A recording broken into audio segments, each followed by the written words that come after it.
So, first of all, it is early as fuck. I literally just got back in the house. Let me see. Hold on a second. What time is it? Girl, it is motherfucking 4:16 in the goddamn morning. Let's clock this tea so we can all get to bed. First of all, I'm coming back home from the Reggae Club. You have to roll that goddamn R.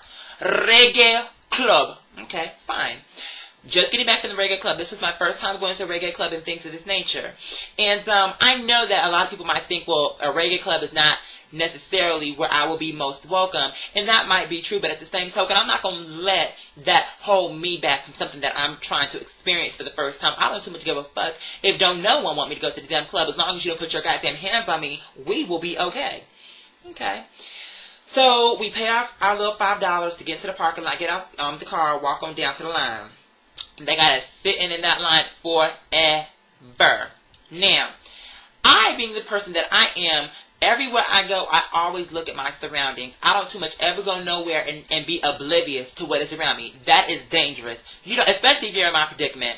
You don't ever go no place because you don't know who's homophobic, you don't know who's crazy and deranged. You just want to be conscious, or as conscious as possible, to who and what is around you. So I had turned around just to see who was behind me and to see how close and what proximity they were under that. So I turned the fuck around. And when I turned around, it was this group of people and this one female. And the guys was like, oh, hell no, what the fuck? And I'm like, oh, girls, here we go with this. And I'm looking at them. I'm like, first of all, you popcorn eating street pigeon. Ain't too much of no one concerned with you. Ain't too much of no one concerned with you. And then I looked at the girl and I'm like, okay, and no tea, no shade, but you need to trade her in. You need to trade her in for a better model. Because clearly, how you going to show up to the club talking shit with a muskin rat on your side? That is what I don't too much understand. Her weave looks motherfucking beat down. Okay, her face looks like a regurgitated dog bone and or doggy milk bone biscuit. So I don't even too much understand why you was talking shit. But with that being said, my sister said from Jump Street, she said, you know, when we go, we're going to have a good time. If people say something stupid, you already know what to do. Keep it classy, whatever. And I agree, because I knew going into a reggae club that clearly this was going to be an atmosphere that was not necessarily open and or accepting to what it is that I'm presenting to the table. Make a long story short, I'm like, well, to my sister, what is the age limit? Because I'm not trying to wait in this line and then I can't, when we get to the front, I can't get in. So my sister wasn't playing. She jumped in front of everyone and asked me, what is the age limit? And they talking about it's 18 for women, for the ladies, and 21 for the fellas. See, that's that fucked up shit I'm talking about. Everybody always talking about equal. Well, if that's gonna be the case, bitch, then it needs to be 18 for men too. What's the tea? Like, what's the fucking difference, bitch? If the people who are 18 can't drink, the women who are 18 can't drink, and neither can the men who are 18 can't drink. So what's the point of you gonna let women who are 18 in, but you gonna reject the men? I don't understand that concept, but that's neither here nor there. Anyway, but apparently she worked her magic, and they was like, okay, we'll let him in. But when we got to the front of the line, she was in front of me. The police person who was looking at the IDs could not see me. So she was like, okay, you know, I was told that my brother would be okay, my little brother would be okay to come in, whatever the case. My sister don't play. So I heard that was what I was told, whatever. And he was like, well, okay, well, you're gonna need to get Big Mike, or whatever his name was. You're gonna need to get. And so she was like, okay, well, that's him right there. So she flagged him down, and she was like, remember you told me that my brother could come in? He was like, yeah, And so then that's when, you know, we was looking at him like, okay, bitch, there you go. There you go. There's the confirmation right there. Bam. And so then they checked her ID, and when she moved in, it was me. And she was like, this is my little brother. And he was looking like, and he literally, that was his face, like, and he gave me the up and down treatment. Because I had on my tights, my cute little booty shorts. They were still classy, though. They're not booty shorts with your ass cheeks hanging out. No, ma'am. But they were, you know, tasteful, whatever the case might be. They were really cute.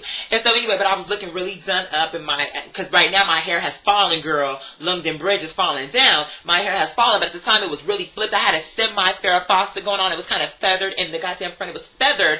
But that's neither here nor there. But anyway, when I get to the front, here he go. Oh, you can't surprise me like that. You cannot surprise me like that. You should have let me know. You should have let me know. Okay, well, what is it that she's letting you know? She did let you know. She said it was her little brother, which I am. I am her fucking little brother. So what the fuck? You should have let me know. You should not surprise me. But he was saying it in a funny way, like joking. But, bitch, get over it, okay? Can you look at my ID and give me my damn ticket? Whatever it is that you're gonna do, shut the fuck up talking to me and let me in, and so I can party. Party motherfucking hardy, bitch. Because bitch, if I'm paying, I'm having a good time. I don't give a fuck if you don't want to welcome me, bitch. If this might not be my scene, but guess what? As Whitney said, I'm your baby tonight. No, bitch. This is my scene tonight, bitch. So, anywho, so he gonna look at me and tell me, oh, be careful. You need to be careful. And I looked at him, I said, sir, I'll be fine. He gonna say, no, for real, ha, ha. And then he gonna laugh, ha, ha, ha. No, for real, be careful. And I said again, I'll be fine. Thank you. Cause see, now you're getting on my fucking nerves. I don't need you to keep repeating shit. Like you trying to make me feel threatened. Like what he was, in my opinion, what he was attempting to do was to make me feel like, oh my God, they're gonna jump on me and they're gonna beat me up and all this. And that's not in my spirit. So I was like, I'll be fine. Thank you. I don't need you to keep telling me the same fucking shit. Can you just do your damn job and scan these IDs and see if they're fake or not? Anyway, so we get to the club. Get into the club, everything is fine. And, you know, right off the bat, my sister and my cousin decided they went to get a drink. So we go over to the bar. Get to the bar, and they order their drink. My sister says she wants to get on the dance floor. Her and my cousin go to the dance floor. Me and my other cousin stay behind. And I look at my cousin, because, you know, the music is blasting. So I'm in her ear, and I'm like, I want to go on the dance floor, but in the daytime, people confuse me as a woman. I can only imagine what's going to happen at night. And I was like, you know, and I'm not trying to be dancing and have a man come up on me and grab me, and then for it to be a drama and a fight and all this. And she was like, I see what you're saying. But then I thought about, I'm like, fuck that. I pay my money. I came to dance, and that's what I'm going to do. So, you know, we went to the dance floor. When we got to the dance floor, we're dancing. But, you know, me and my sister and my family might have our ways, but tonight proved to me that when it push comes to shove, they got my back. We were sitting on the dance floor, and my cousin was on this side of me, my sister was on this side of me, my cousin was in the back of me, and we're just all dancing. So they were just pretty much kind of like my bodyguards from people trying to grab me and dance with me, because I wouldn't have minded it if it was a gay club, because I know that everybody there is gay, but here I don't want no confusion. So I'm dancing, and I saw this guy across the room, but I acknowledged that I thought he was cute, because at one point they cut the lights on and you could kind of see people. And first of all, he was really tall, he was husky, he had a nice weight, and he was just real cute. But I figured he was straight, so when I saw him, I looked at him and I was like, okay, girl, moving on, because I'm not trying to have no drama with him. Oh, what the fuck you looking at? All of that. So I said, you know what, girl, let me just walk it out, and walk it out. And walking, you know, I was just walking it the fuck out. So, although it was reggae music, so I guess I was doing the Bumba Clyde. I don't know what the fuck I was doing. I don't fucking know, bitch. And then again, I think that what I just said was offensive. Retract that statement, but that's neither here nor there. Anyway, so 1 minute I saw him, and then I went back to my thing, and I was just dancing. I was just having a good time. All of a sudden, somebody grabs my waist. And no sooner than I was grabbed up by my waist, this was a person trying to dance with me, mind you. No sooner than my waist was grabbed, my sister and my cousins were on it. They grabbed me, and it was like, oh no, don't be dancing with him and all this. And it was the guy, the tall guy that I saw. And I'm like, oh my God. And so he telling my sister, I want to dance with him. What? So I'm like, okay, so wait, he knows I'm a guy. And so he was like, I want to dance with him. And she was like, no. Now, my sister, at first I was annoyed with her why she would say no, because I thought he was cute. But let her tell it. She said, but you don't know quite there. Maybe they was trying to set you up. And why she was saying, okay, the club was very homophobic, which they were, and I'll tell you how later on in the story. But she was like, they probably could have been trying to set you up, and maybe he would have danced with you, and maybe they would have jumped you. I don't know, but just to avoid it altogether is why I told him no. And she said that he was questioning her, like, why can't I dance with him? Like, why? And I was like, you know, it's flattering, no question, but at the same token, it's my safety first. I'm not trying to dance with you and get stabbed in my fucking neck. No tea, no shade. So she broke it up, whatever. Then later on, my cousin had sat down. When she sat down, I went with her and I sat down with her for a little brief moment. Came back to the dance floor. All of a sudden, the DJ talking about something. He literally calmed the music down like it was bumping. 1 minute, dum, dum, dum, dum, dum, dum. And then all of a sudden, here this bitch go talking about something. Oh, wait a minute. Oh, wait a minute. Somebody tell me that there is a man in the club dressed like a woman. This is what he said. Somebody tell me there is a man in the club dressed like a woman. There's somebody who in here is dressed like a woman. He went on this whole tangent about, and I know it was me. I know it was me. My cousin's like, well, there were some lesbians. Okay, well, fuck the lesbians. No tea, no shit. I love my lesbians. But what I'm saying is that people are more okay with lesbians than they are with gay men, especially if they're feminine. So I'm like, you know what? I know the truth. He's talking about me. And so I was like mortified, like, I know he did not just do what I think he did. Because, bitch, even if you don't like me, that's fine. But for you to get on the microphone and be talking about something, there is a man in the club who is dressed like a woman. And people started laughing. But see, this, let me just point this out. Bitch, why are these females laughing like it's something cute about that? You dancing with these men thinking that is something cute, but when stuff like that happens, people are scared to be truthful with you. Because now they know that you approve of the homophobia and this verbal gay bashing. And so then, therefore, they will be scared to tell you the honest truth, whether they're bisexual, gay, trisexual, whatever the case might be. Curious. They're not going to want to be honest with you because they see how you responded when somebody was being gay bashed. You were okay with it. So it's not cool when you see somebody being gay bashed or talked about and you, no, bitch. Not when your man likes the sausage. No, ma'am. No tea, no shade. I'm just saying. So he went on this whole tangent, and I looked at my sister, and she was like, are you okay? I'm like, I'm fine. I said, as long as these bitches don't touch me, I don't give a fuck. And I was talking about everyone, and I know they heard me, bitch, because when I get kind of in that mind frame, it's on. Like, my adrenaline's pumping and my voice gets elevated. And I know they saw me because at this point, everyone was looking at me because they knew it was me at this point because maybe it circulated through the club that it was me. I don't know, but everybody was off of my shit. And so I was just like, I don't too much give a fuck if they can say what they want. But if they put their hands, because obviously I can't fight the whole club. But if near one of these bitches touch me, okay, I'm going to jail. I'm not trying to, that's not what I came here for, but you ain't going to be abusing me. I don't give a fuck if you don't believe in homosexuality. I don't give a fuck if you don't like what it is that I'm doing, what it is that you're doing. I don't give a fuck. But you ain't going to come in my face and try to grab my hair. And half of these bitches with these toe-up weaves. And, you know, for the men who thought it was funny, too, I'm like, you are dancing with this wildebeest. You know what I'm saying? You will be lucky if I gave you a dance. You would be lucky if I gave you a motherfucking chance. So for you to be acting like it's something wrong with me when you dancing with this motherfucking warthog, okay, girl, I'm not trying to hear it. You dancing with someone who appears to be a koala bear in the face.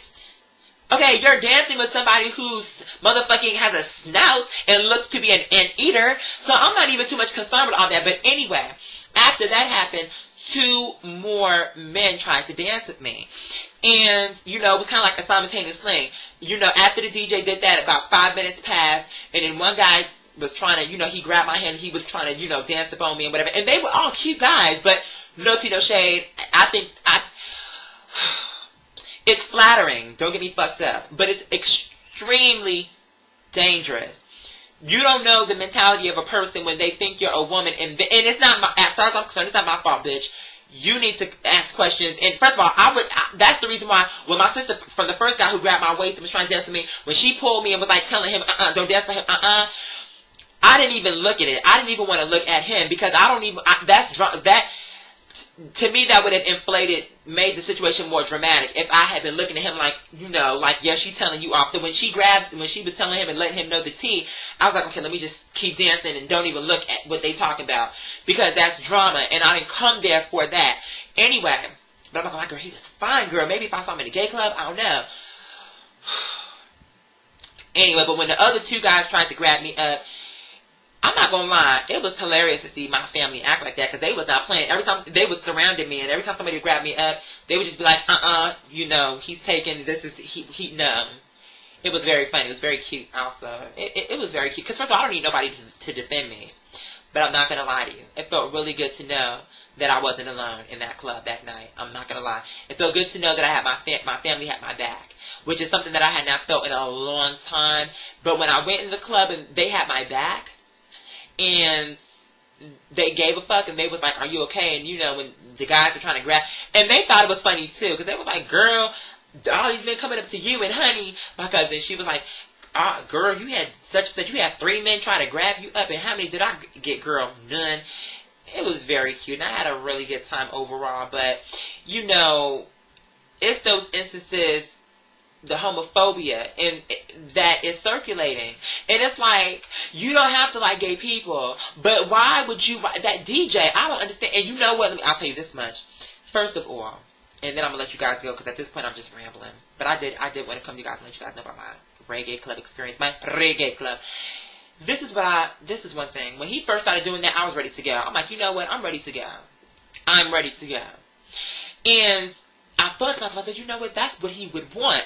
For him to, I ran this faggot the fuck out of here. I ran his ass straight out of here. I called him a bum decline, a boxy boy, whatever the fuck they be saying, and I ran his ass the fuck out of here. And then when I thought about that, I said, oh, I'm not going to give him the satisfaction. So when he did that, I had because my sister had bought me a Sprite, because you know I don't drink or smoke or anything like that. I'm not knocking those who do, but I just don't. But I had my Sprite, and I was dancing, and when he did that, I was like, you know what? After I said what I said in reference to these bitches better not touch me, I had my Sprite, and I was dancing, and I didn't miss a motherfucking beat. That's what that was all about, bitch. And I had so much body in my hair, and when I was dancing, I was just dancing, and I was just, girl, swinging this motherfucking hair as little as it may be since I cut the shit. But that's not the motherfucking point, bitch. The point is I maintained. And even though you tried to come for me on the motherfucking microphone, had no class. And he said a lot of other shit that I can't even remember what he said. Like, oh, kill the boxy boy. He was saying some ruthless shit that really, what if somebody would have acted and jumped on me? It would have been his fault. He would have been responsible. I mean, he wouldn't have been all the way responsible because he didn't physically make them do it. But for him moderating that conversation, like, there's a man in here dressed in that women's clothes. I hear there's that man, all of that. Fuck you. Fuck you. And then as I was dancing, I was all up in his grill. And it was dark, but I believe he saw me. And I believe he felt my energy telling him, fuck you. And you can stick it. And you can shove it. Okay? And you can shove it. I think he felt the vibe. But people, listen, live your life. People are going to say what they're going to say, but at the same token, I was doing that for all of the gay people who get gay bashed. Not even gay, fuck that. Not even gay people. Because it's not only gay people who get discriminated against. I'm talking about the people who are goth, emo, Asian, Latino, be graping, black, East Indian, West Indian. I don't give a fuck, bitch. People who get discriminated because your hair is too long, because it's too short, because you're too light, because you're too dark. I was doing that for the people who feel like they're alone in the situation. Because literally, even though I had my family, when he was calling me out for that brief moment, I felt like I was being pinpointed for everyone to just look at like I was a spectacle. And I was like, I'm not going to let this bitch run me out of here. I'm going to stay here until I'm ready to go. And that's what I did. Oh, you know, one more thing before I go. I want to wish the New Jersey swim team, you guys emailed me some time ago, and I've been meaning to do it, but it's just been so much going on. And a lot of stuff is up in the air right now. You guys, a lot of great stuff is happening. Knock on wood. Thank you, God. Mwah, mwah. Yes, ma'am. So I just never got around to it. But if I have not missed my window to wish you luck, sweetheart, for the Nationals, I want to just tell you this. When I call your name, I need you to step out. I don't want to hear the excuses coming out of your mouth. I need you to stop the pavement. You are late with payments. Just one more thing. Crack their frames. It makes them bleed. I want you to do what it is that you're going to do. Go out there, show up, and show the fuck out. Bring that trophy back, and when you come back, I need you to email me and tell me, bitch, we dusted the competition. Matter of fact, we washed them, honey. It was a complete and utter wash. I also want to give a shout out to Miss Wendy Williams. Wendy put me on her website, her blog, and I'm going to just share this quick story with you, Miss Wendy Williams, because you might not know this, Miss Wendy, but I'm going to share with you right now. Some time ago when I lived in Jersey, you know, there was this salon that I used to go to, and I would dance, and I would do my numbers, whatever the case might be, and I would entertain the ladies. And, you know, pretty much what I do on YouTube, just that it was a live show every day, and they would come in and crack up, whatever, and I just was very live back then in the salon. Well, somebody who apparently knows you came in one day, and I was entertaining, and I was just, you know, I was just giving the ladies a show. They were tipping me, of course. But, not to say, I mean, you know, I'm not saying it's a donation. I'm not saying you have no set rate. It can be $2. But, bitch, but no, I'm not going to give them too much. The ladies were fierce, so I'm not going to give them too much. Anyway, so she comes in and she says, apparently, maybe your friend, I don't know who this lady is, I can't even remember her name, but she comes in and she says, Wendy, this was around the time that you had just wrapped up your pilot, like the show, your test show that you had done just before getting your official show, if you will. And so she goes, you know, Wendy is doing this event. I think it was some type of comedy something, if I can remember correctly, if my memory serves me correct. Some type of comedy something. She said to me, I think it was, she's looking for 2 gay men to come and entertain, or whatever the case might be. And she says, and I think you would be really good. I think if she saw you, she loved you, and you booked the gig. And I said, well, you know what? Because around this time, me and my grandfather had kind of fallen out, and I had already bought my ticket, like Gladys Knight and the Pips, my ticket to Georgia, honey. I was on that midnight train. I'm not playing. I was on that, because then I'm leaving, hey, on that midnight train to Georgia. I ain't fucking playing, bitch.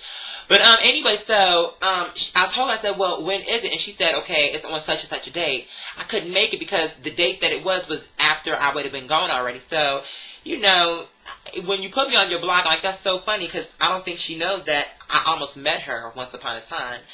And we might have hit it off then and blew up and had a good little, you might have been my good Kate girl. But anyway, but that being said, I'm gonna let you guys go, because I'm tired as fuck. And, there's so much work I gotta do, honey. But you know what? I'm not gonna complain, because I'm blessed, and my supporters are awesome. You guys are awesome. I'm done complaining. And I'm not even done complaining, but I'm done saying how tired I am. I'm tired, but it's worth it. I love you guys. You guys are fierce. Thank you for everything, your love, your support.